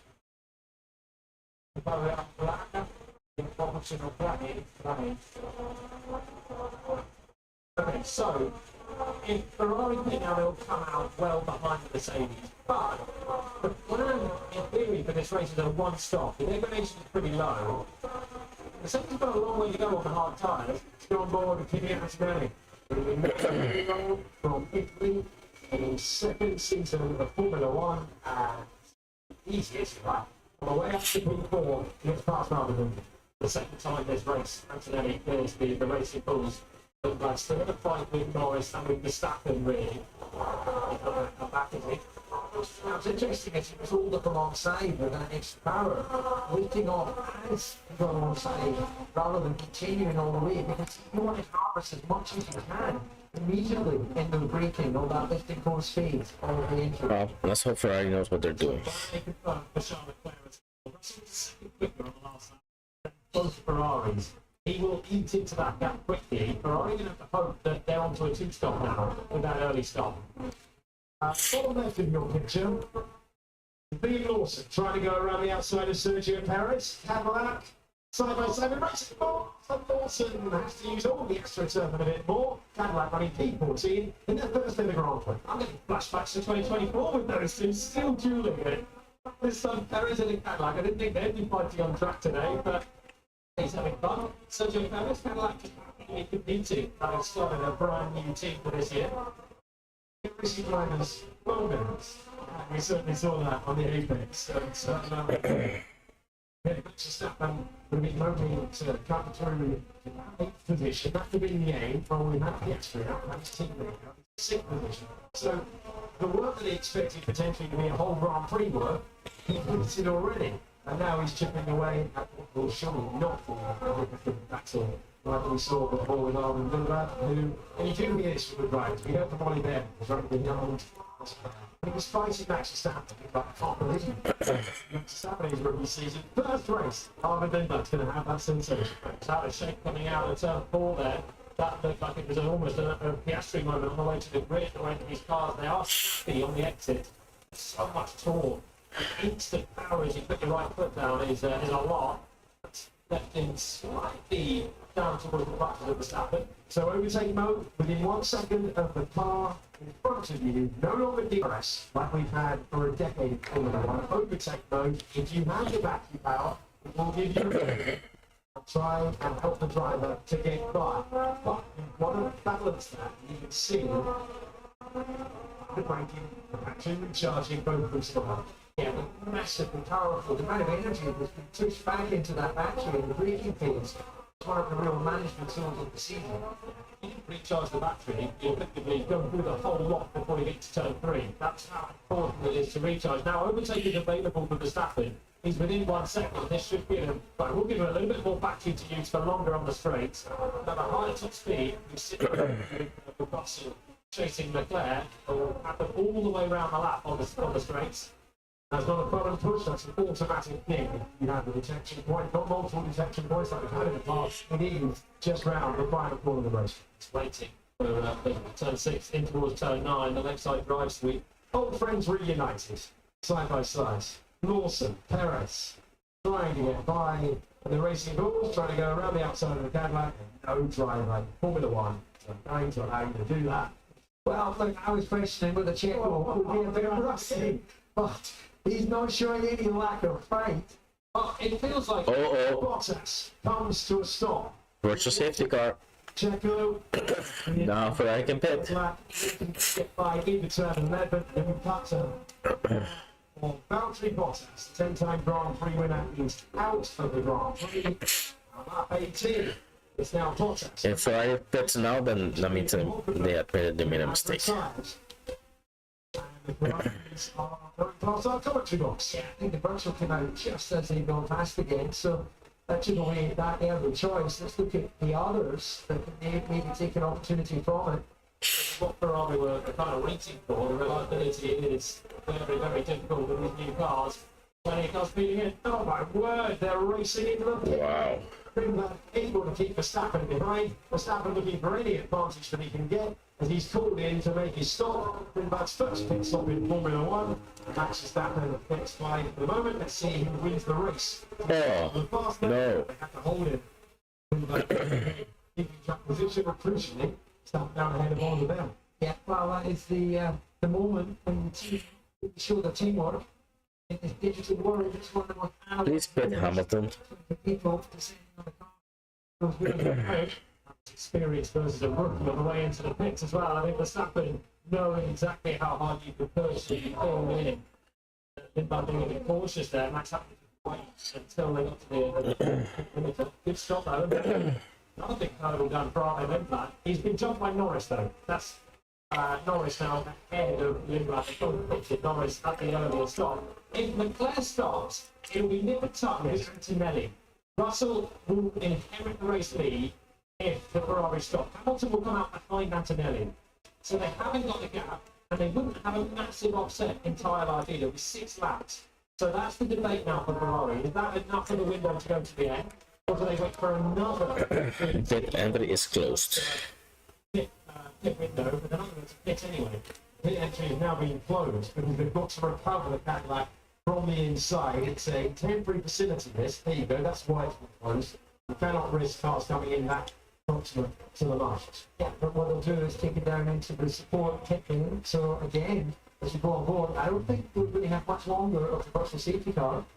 And if Ferrari were planning on pitting, that's a disaster because they missed the chance for the timing and then they missed the chance for Wow. the closure of the pit. Brake failure. Locked up without it. It's so learning. You know, he lost hydraulic from the gearbox, so it's just not the axle. He absolutely adores Australia. And he's got Well, pitting from Ferrari. First Grand Prix, for the 10-time Grand Prix winner. He's out, he's not the only one. Green flag racing once again. Good anticipation for Max Verstappen, defending from Arne Lindblad, and he stays ahead of the 4-time world champion. Well, look, this kid is just, and I told she's right. Disrespectful that we call him a kid. It's the kid relative to my age, but he is just showing his stripes, showing his fighting metal, and not fazed at all by Max Verstappen. It's borderline, isn't he? 18 years old. Yeah, 4th youngest all time in the history of Formula 1 championship began in 1950. And there's struggle going on behind it as well. And here we go with Max Verstappen. We're all in this flat out section. Closing in, still has access to overtake mode if he needs it. Go around the outside, break the fence on the restart rather than that, but it's about to end. Sweeping back, taking the position, Max Verstappen back up to P6. Make the stop now and switch on to the medium tyres, which are pretty handy set of tyres as well. It's a good compound. It's what Ferrari consistently out front still. So now Verstappen though hustling off in Norris. Verstappen switched to mediums. That 5th place, which is the best in the rest at the moment. Okay, they've not got to be the same time. Doesn't want to be stacked. So there's clear instruction. This is what I was saying earlier. Team have strategy, of course it could. You've got to be a driver. You're the conductor of the orchestra, and he's been quite clear. If they told Lynn Charles, that would have been a delayed radio message from the virtual safety car. It is interesting that we're now 21 laps into this race, and it's only the Ferraris that haven't pitted. Absolutely committed to this one-stop strategy. Privacy as well, within the scenes. Oh, he's going to make contact. That's about Ocon. Gasly gets by. Ocon and Bortoleto were scrapping corner after corner. Bortoleto won that battle. It's real back on the way down to turn 3 as Gasly gets up to the points. It looks like the car is intact. And, well, you see, having his racing, maybe not on Formula 1 steps, occasionally. Lap 22 and 58, Ferrari won 2, but they need to make pit stops. Mercedes came in and the virtual safety car earlier on. They are running 3 and 4. Lando Norris is 4.8 seconds ahead of Max Verstappen, who started on a hard tire and switched to a medium. Glorious thing for motor racing here at Robert Park, where the top temperature is 35 degrees, the air temperature is 24 as we get the first round of the season. Up and running, George Russell has the fastest lap of the Grand Prix, 1:22.7 quicker than Leclerc on the last lap. That was Charles' best lap in the race, though, so his tyres are still in and working, as we heard from Lewis Hamilton as well. Lewis will soon have a job to do as well for the team. If he can hold George Russell back, as we saw Leclerc do earlier on the place, then that's going to start using George's tyres. That's going to start overheating. If borderline on one or needing to pit again, they will just buy Ferrari a little bit more time and options. Ferrari is 4 laps away from pitting. What we're seeing here is very interesting back times, depending on whether they are attacking, defending, and then this sort of switching corner for corner. So some more variability. It's not how fast can you get from lights out to check the plan. Basically, the game plan now is to wait for Russell to catch up, and the minute Russell passes Hamilton, box.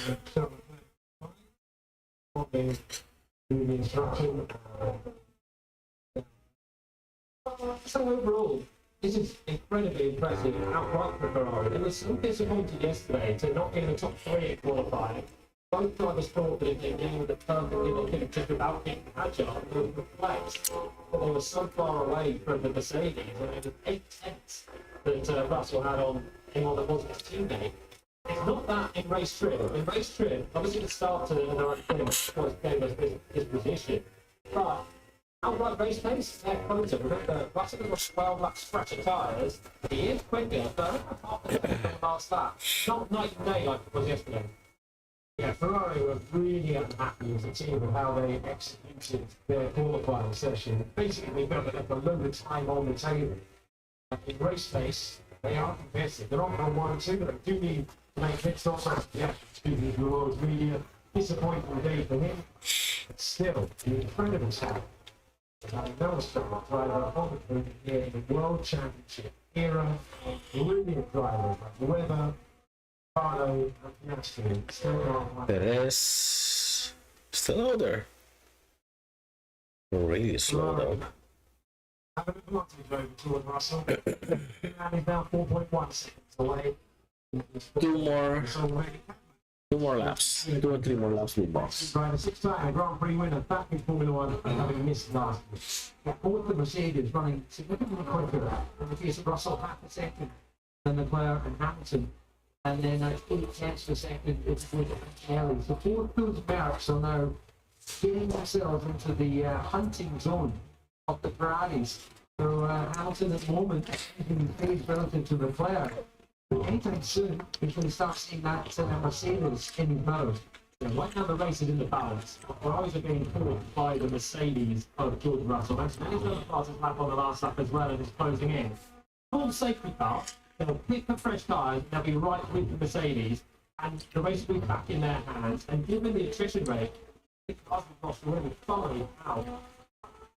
And so how far does Mark stroll them? Because earlier in the week, Aston Martin was saying lap 25 was about the maximum. And that could play that massive part of the destination of the Grand Prix. But they run that to the maximum. On a pink code, 14 laps.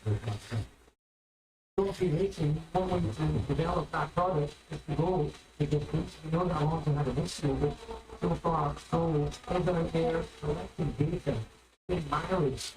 Even though what information is real time back to Honda, and they'll be working to try and find solutions. Trying to get off under the budget cap, of course, which is one of the challenges. They're not getting the right from the beginning. And lots a lot of things on the last side. See it on the graphic. Russell out of it. Out of the track. The other turn 3 is a few laps to go. He had down 3 lane on the brakes, trying to get past his own forward. Oh my god. Bang, through, put under investigation. For that case. trying to contact it, see damage to somebody else's contact with it. It's still large if you can engage it. Box. It's a good question. It's open. Oh, okay. Let's see the moment. Well, that's the rule.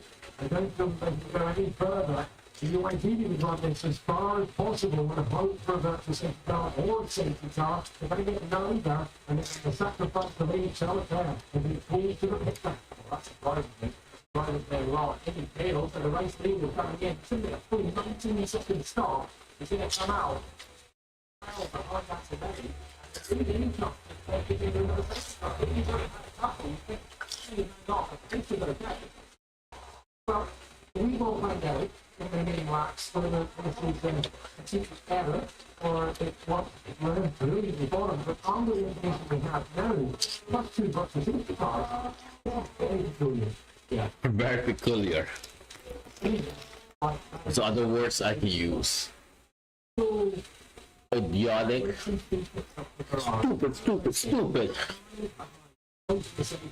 Farce. In consideration, if you look at the 3 years back in testing, that's the mark, and the ones who've gone back up, got to put it back up. When they're all still right, in the year, it took 9 days of pre-season testing, and those cars will struggle, at least a chance, not like a bulletproof European. Let's see what Leclerc can do. By the way, Ferrari decided it couldn't go any further. It's such ridiculous. How can you Hamilton? But until Russell is right in the overtaking him, people have to miss it. Both towards back, they're going to try. Box. After Russell goes through.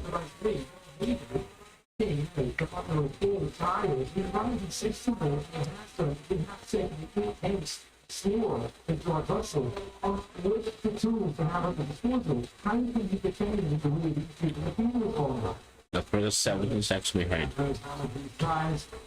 And so many new elements to Formula 1 in 2026. We barely talked about strategy.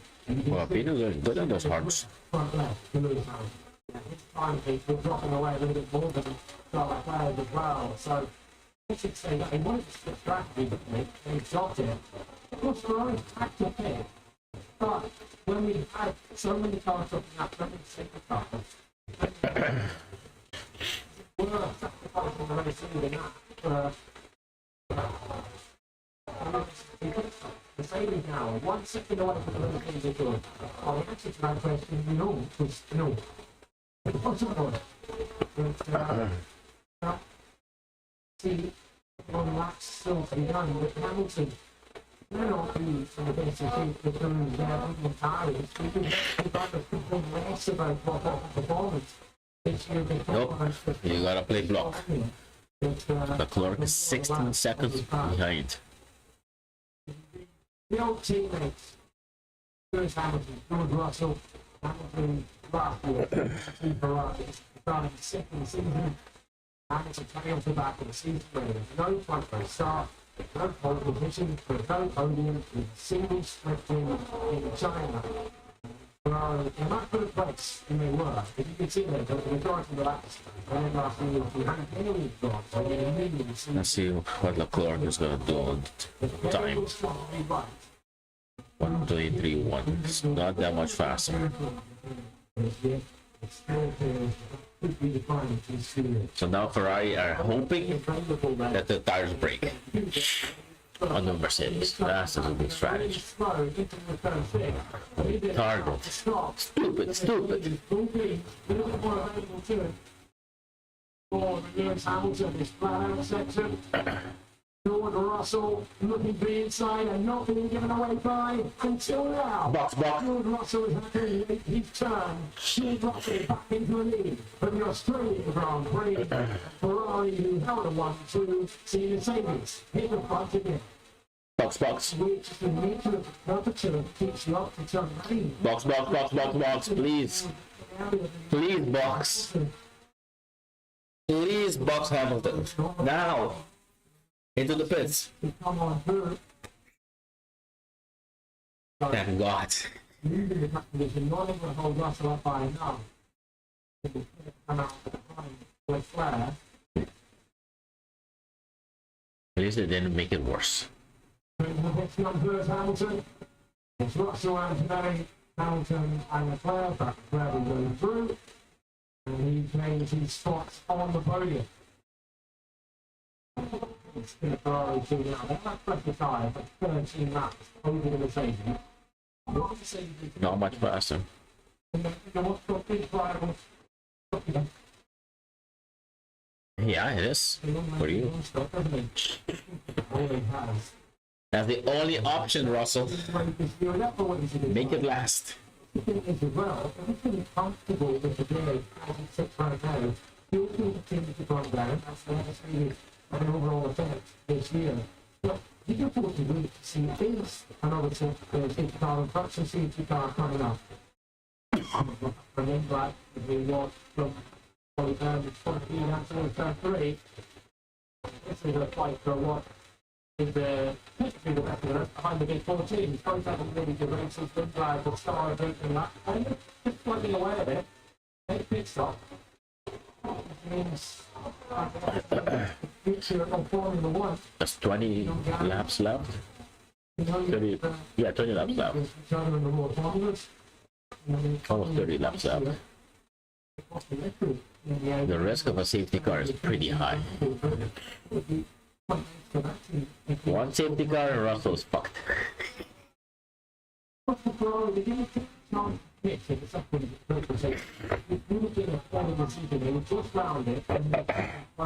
it was a scenario for the strategically attack one. But you can only the options available to you. That wasn't an option.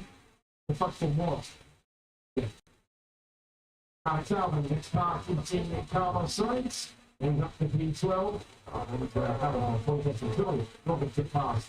And the tie driver, Russell's first point today from Grand Prix last year in September, having started running from 12. 2 9, 2 9, 3, 4.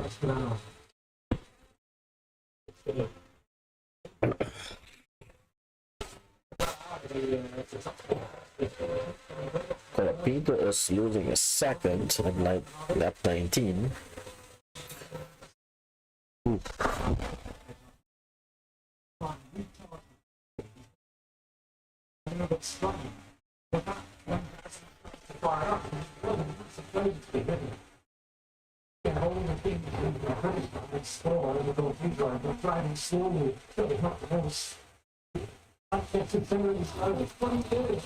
I think that's what I might have to along with. Oh, Alonso is just doing it. Testing.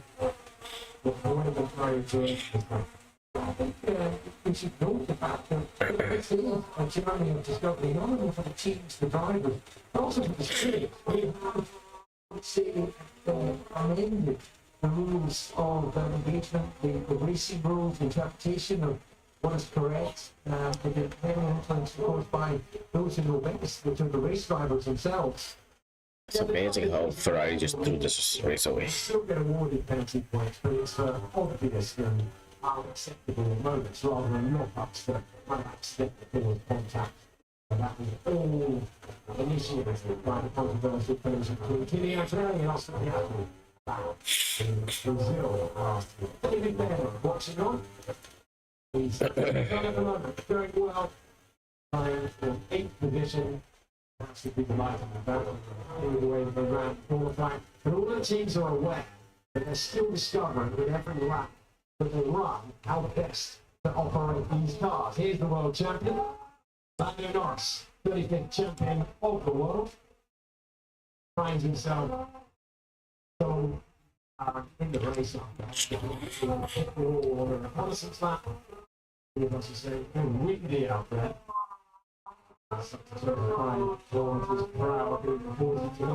On the radio, by his race engineer Marcus Dunn. It's a little bit surprising. We can see the Reeves saw McLaren. Somehow felt that they were a little bit more in the height. Really see where it's I think it's major issue for Lando on track. It just doesn't seem as if they're able to complete the performance that Mercedes engine strapped to the McLaren that the main Mercedes Grand Prix team are. Between Torpedoes on lap 21. He's still 25.5.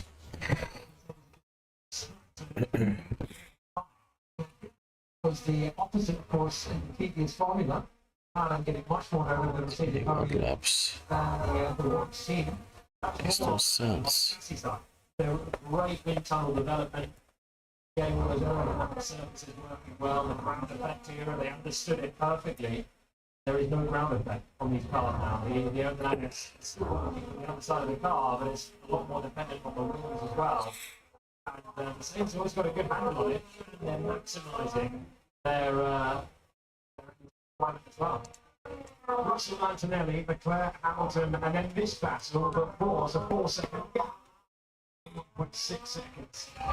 Close to or not. Not going to the end. That's not anything about tyres. That's what happened, Blake. You're coming real white, to Martinelli out front, and his tyres first. I might win the Grand Prix. If he got 50 for the last few laps, just a little bit quicker than Russell out front. More tyres will resolve, and Russell playing a long game there. That's what Ferrari want to hear. They want to hear that the Mercedes can hit again. Don't bring them into play. They're quicker on the last lap than Russell as well. I think if I was Antonelli, I wouldn't be giving up that track position for the driver. Make the life. Yeah, not this way, but just tyres up. Lando giving the game here. Useful for us. The 10 laps, so they're discovering the tyre winner is. The tyres are thinner. The cars are shorter, they are lighter, they are narrower, more dynamic if you're watching by the side of the track. But still, keeping your tyres in the window as long as possible. Absolutely good. They're not having the degradation of the pro. Shooting through them really quickly. More than they were expecting, I think. 23.8 on Russell. 23.0. Hopefully taking Naples. 7. Still going pretty well. That begins down towards turn 3. Virtual safety car is out.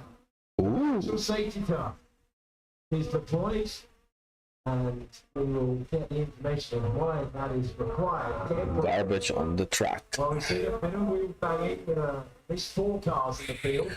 Russell should pit. Antonelli should pit. Speed. Outside of the champion. Yeah.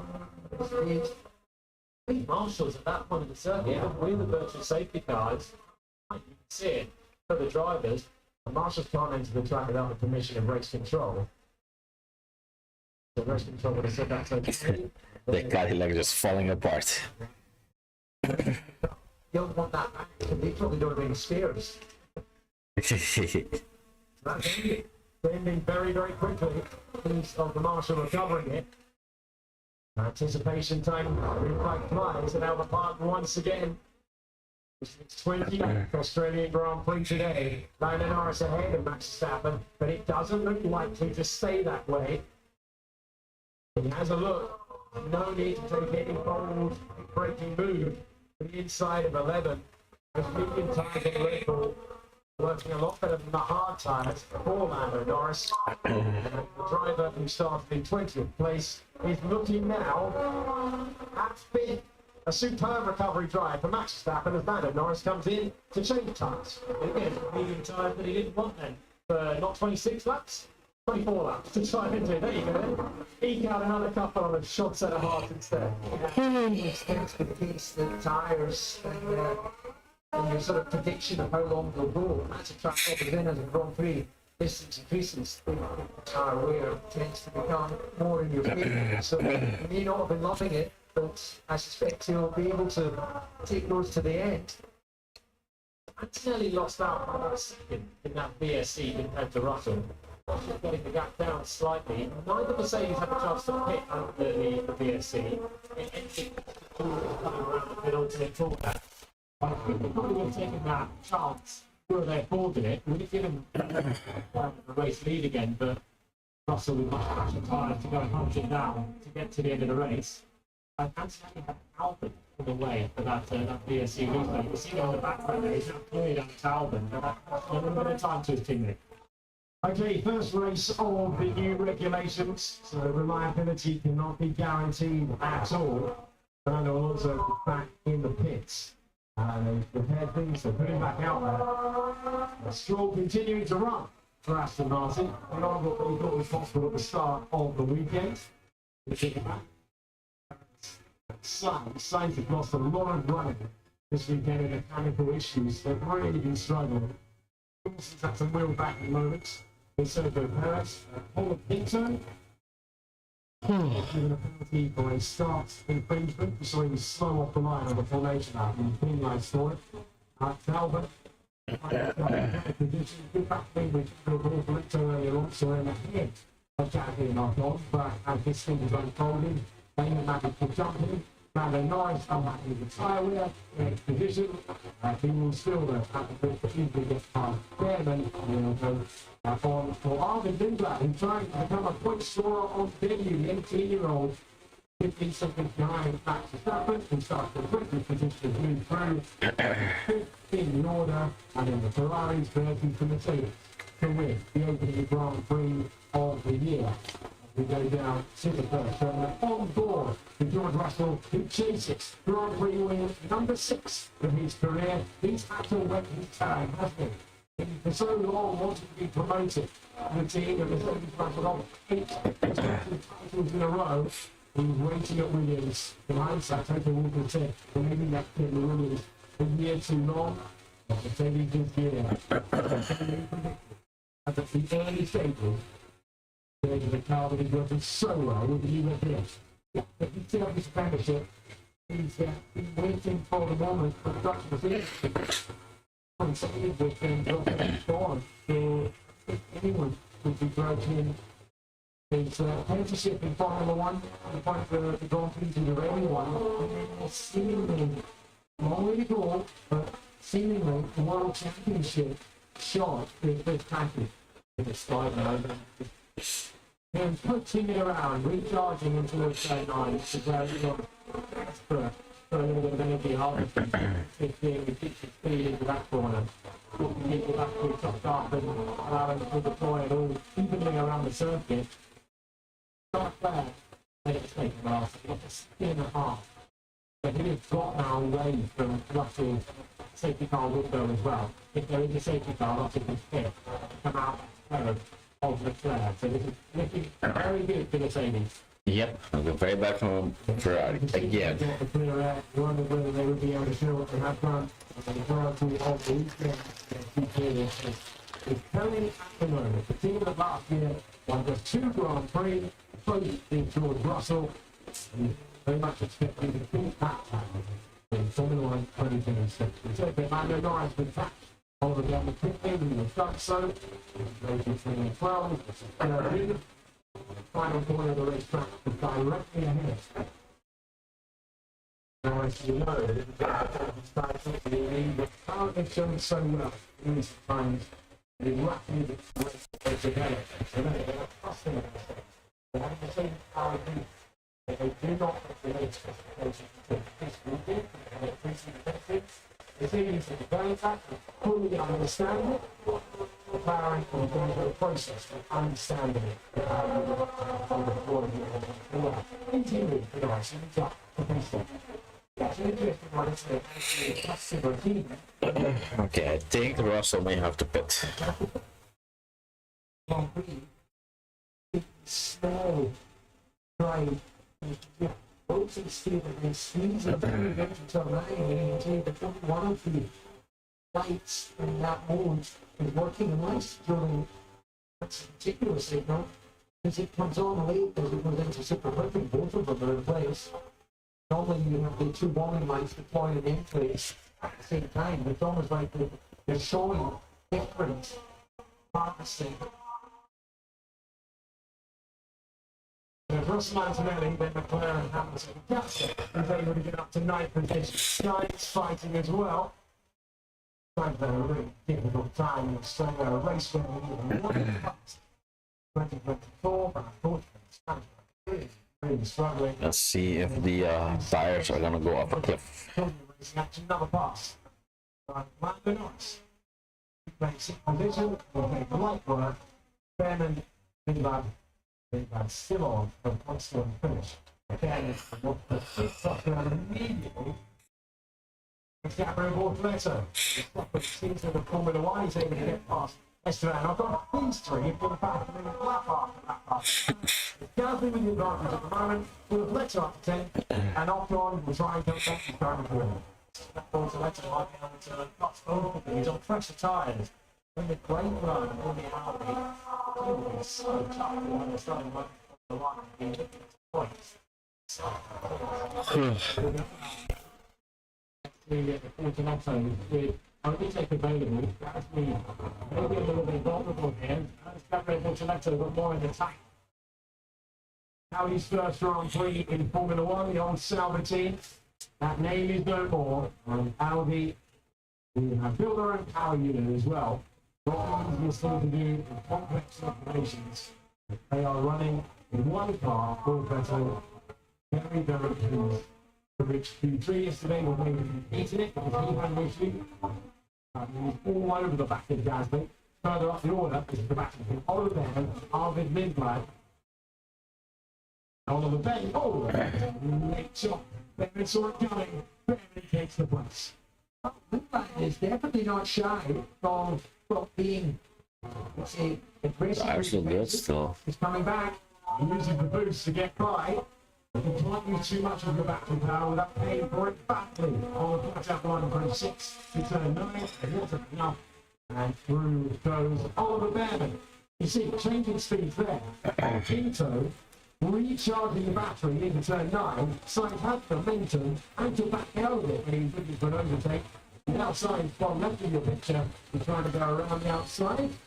Still unable to get by. Pinto holds the place. Now the final. Here we go. It's Lindblad back to Behrman. How much is he prepared to drain the battery to take back the place? That's brave from Oliver Behrman. Kept his foot in.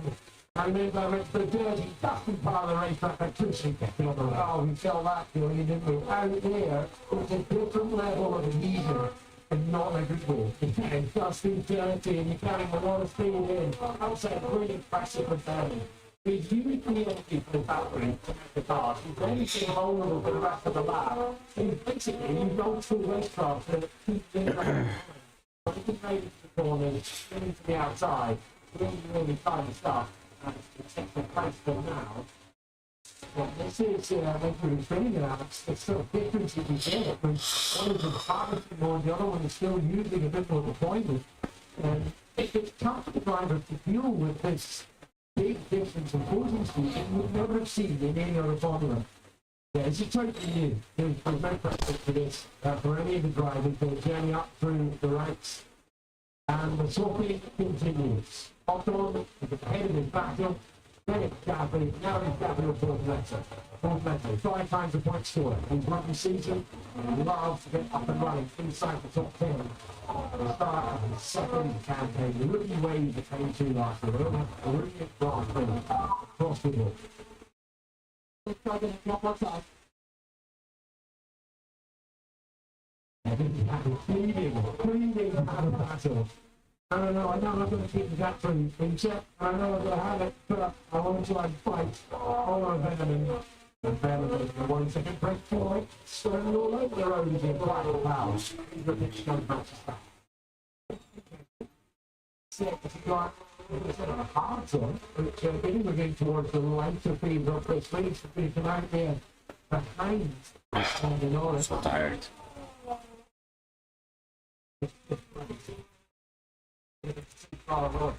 That started in the back of the pit, the pit rating had solidly got the head. That then started in the pit, by the time he make the race start. So, often on fresh tyres, the hard speed will really lean on the medium to outrange a little bit. We heard Forrest's feedback on that. If that was done them a lot better, but he's an awful long way to try and get to the end of the race with his earlier jets.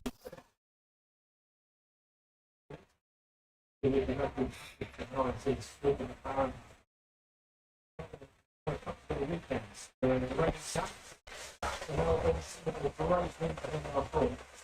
And it's not really cool stuff. Competition number 1 year ago for Lando Norris. Ferrari. Last time around the country, 2 tenths in shot as well. Very in the same out front. They played what took to their fingers in the early stages of the race. When they were both slow off the line, Jonathan and they were getting the way through, but then at the same place at one point, they tried to get their heads. Cycled through 6 seconds between George Russell and Kimi and Tiani.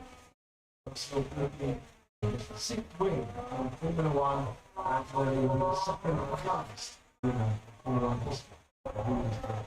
For the top step, Russell looks like he got one hand on the trophy. With these new rules, though, you never know until the last lap. Pierre Gasly head sailing battle with Gabriel Bortoleto next to Van Ocon, using all the curve it a bit more through turn number 5. Sort of speaks feeling in this racetrack. You will be having a lot to do with the wall at no time at all. 5 straight zones around this racetrack. There's no DRS in Formula 1 anymore, but we do have active aero. Because if you're in a straight line, you should support it every lap. No matter where you are, every car, every lap, 5 zones around the racetrack. One of them, the high speed, still has close proximity.